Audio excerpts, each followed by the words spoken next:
Major breaking news. The trend is our friend with American media and the culture. Things are changing rapidly in favor of traditional American values, including, most importantly from my point of view, the right to keep and bear arms. You're not going to want to miss this breakdown of how CBS just canceled the Stephen Colbert show.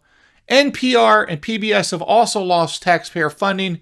This is a big deal and will matter hugely in favor of our right to keep and bear arms and our free speech rights. Let's talk about it. Hey folks, I'm Mark Smith, host of the Four Boxes Diner, proud American gun owner, constitutional attorney, member of the United States Supreme Court Bar, and I'm proud to say the top voice of the Second Amendment in America. Thank you, 2025 Gundies Awards. All right, we've had a huge week for the Second Amendment on issues that don't specifically deal with the Second Amendment, but effectively do. And what do I mean by that? As you know, Andrew Breitbart once taught us, and I agree with the sentiment, that politics is downhill or downstream from culture. Culture matters. So goes the culture, then goes the politics. American culture is now changing for the better in many respects, restoring itself in many aspects of American life to traditional American values, which of course includes the right to keep and bear arms. And the best evidence of that this week, and this has been a good week, when it comes to our culture and the media culture, which of course the media influences culture heavily, with Congress' decision to engage in the process of rescission, cutting federal funding for PBS and National Public Radio, NPR. And most importantly, the decision by CBS News itself, by CBS, the network, to cancel, in many months from now, but to cancel the Stephen Colbert late night so-called comedy show.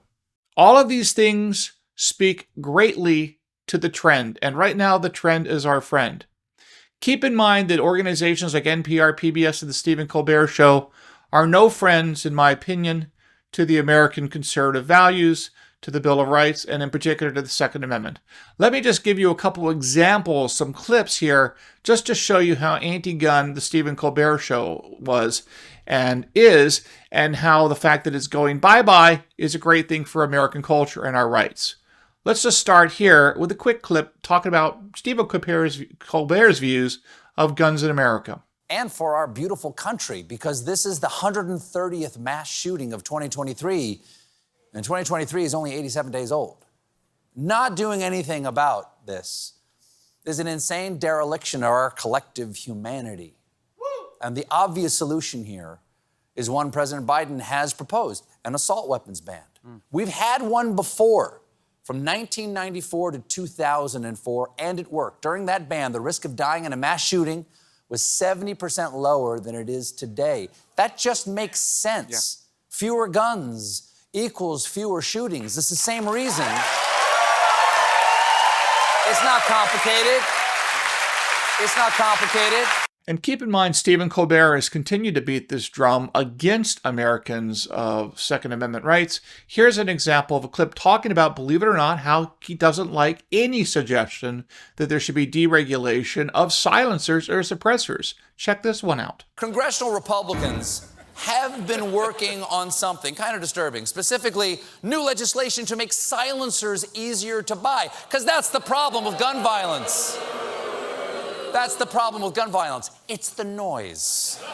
The bill is called the Sportsman's Heritage and Recreational Enhancement Act. Recreational Enhancement Act? That sounds like a Viagra ad. Though if these guys could just take Viagra, they wouldn't need so many guns in the first place. You'll notice. And of course, you cannot be a true liberal out of New York City and run a late-night comedy show in the major networks, unless, of course, you want to ban AR-15s and just hate guns generally. Here's another clip from Stephen Colbert illustrating the point. Americans have witnessed gun tragedy after gun tragedy. And while it can be argued that there are many reasons, we all know the biggest reason for the tragedy is the gun. And right now, the United States has approximately 400 million firearms, which is more than 40% of the total guns in the entire world.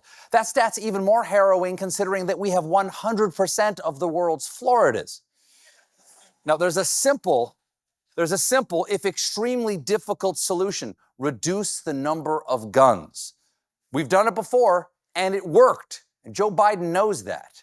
When we passed the assault weapons ban, mass shootings went down. When the law expired, mass shootings tripled. That's not complicated. If there's less of something that is built to kill people, fewer people will be killed with that thing. Now, the fact that the Congress and Donald Trump have just eliminated federal funding to NPR and to PBS, which are left-wing biased organizations, 6 ways to Sunday. I don't even need to prove the point to that. That's so obvious. If you look at who the guests they bring on, the political, the Republican ratio versus the Democrats, story selection, that's a big thing. I just want to step back 1 second. When you're dealing with the media, there's several ways they influence the culture. They influence how they cover the story in a way that's biased against American conservative values, such as the right to keep and bear arms. The first way they do it was story selection. So you'll see story after story after story about victims being shot by bad people with guns. And they'll tell those stories ad nauseum. But what you rarely will see is a discussion of guns being used for defensively, meaning defensive gun uses are rarely a national story. And they're just not generally covered by any of these things. Only guns are bad get covered by the media. That's something I wrote about in my book. First, they came for the gun owners. The other way, of course, is who are they interviewing? Are they interviewing Mark Smith on the gun issue, or are they just interviewing another off-the-shelf liberal law professor somewhere, and you know the answer? That is just the harsh reality of it. And of course, there's the angle of the story. There's different ways to tell the story. And if you watch how 60 Minutes plays the game, even if they have so-called conservatives or Republicans, whatever you want to call it on, the way they angle the story, the way they ask the questions, it's like when they interview Joe Biden, it'd be like, hey, what kind of ice cream do you like, Mr. President? Tell us how great you are. We think you're great, but tell us more about why you're great. And then you have like an interview of Donald Trump and they're attacking him nonstop, or an interview of J.D. Vance attacking him nonstop, and so on. So all these things, this gestalt of the way the media functions is great. They were alternate. And then organizations and channels like the Four Boxes Diner here on the Second Amendment gains greater influence over American culture when it comes to the right to keep and arms. And these other things like NPR, PBS, Stephen Colbert just are losing influence. And this is a big deal. In fact, here is a great discussion by Zero Hedge today explaining just how important it is for American culture and our constitutional rights. This Stephen Colbert is going bye-bye from CBS, and what a cultural moment it really is in today's America. Whatever the case, Stephen Colbert's exit heralds the end of the progressive late-night era of fake news veiled in bad comedy.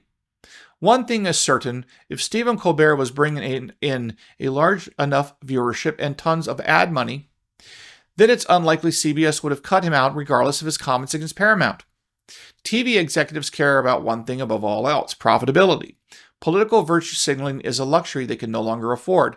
The reality is, no one finds leftist humor funny anymore. The country has moved on. Go woke, go broke. And that's my point, folks. That the country is embracing the humor and the comedy of people like Shane Gillis and those hysterical memes that are on the internet, on X and otherwise. And frankly, it's so much more interesting and better than what you get on a lot of these networks. And I think that these networks are not making the money they used to make from this kind of late night comedy with Stephen Colbert, because a lot of the funniness, a lot of the content is being consumed elsewhere. I mean, really, I do think, and again, this is not about patting myself on the back. This is about talking about all the gun tubers, not just me, but all the gun tubers. Tom Grieve, William Kirk, Guns and Gadgets, Jared, all those guys out there, of whom I'm a big fan, Armed Attorneys, Armed Scholar, and so on.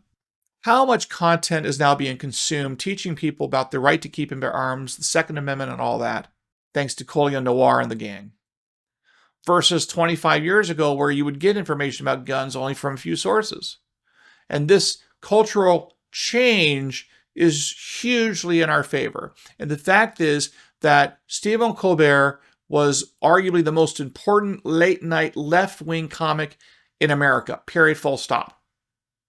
Period, full stop. And yet, he is being cut loose and gone bye-bye. This is a huge thing. And by the way, if you look at how the left-wing media is covering the story, they know that the zeitgeist is changing against them. Here's what Mother Jones, a well-known left-wing publication, had to say about the Stephen Colbert cancellation. Even against all of Trump's cascading attacks over the past 7 months, it had seemed that up until now, our culture at large, the literal shows, movies, art, music, literature we consume, seemed somewhat siloed from Trump's fury. But the end of the Colbert era marks a dark new stage. Now, from my point of view, of course, the end of the Colbert era does not signify a new dark age or a new dark stage. I think it's an enlightened stage, a restoration of the right to free speech, the right to keep and bear arms, our constitutional rights, and freedom, and actual democracy. After all, Donald Trump did win the popular vote and the Electoral College in 2024. So to have deep state actors and others trying to fight back against him is arguably against democracy, of course. But nevertheless, again, this all is great news for our Second Amendment right to keep and bear arms, because the more that the megaphones and propagandists of the left, which includes the disarmament campaigns, the disarmament lobby, the more that those parts of American culture are downplayed and not listened to, the better it is for traditional American values, for traditional heritage Americans, and for those of us that want to see America made great again, including, of course, protecting all of our constitutional rights and our constitutional form of government. So again, great news. Stephen Colbert going bye-bye, PBS being defunded, NPR being defunded. This is something that's been talked about for decades. And finally, Donald Trump and this current batch of Republicans finally delivered on this goal that's been around for literally decades. And now it's occurred. Thank God for that.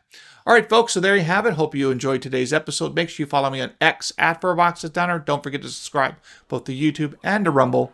And I look forward to talking again real soon here at the 4 Boxes Diner. Orders up. Table 2A.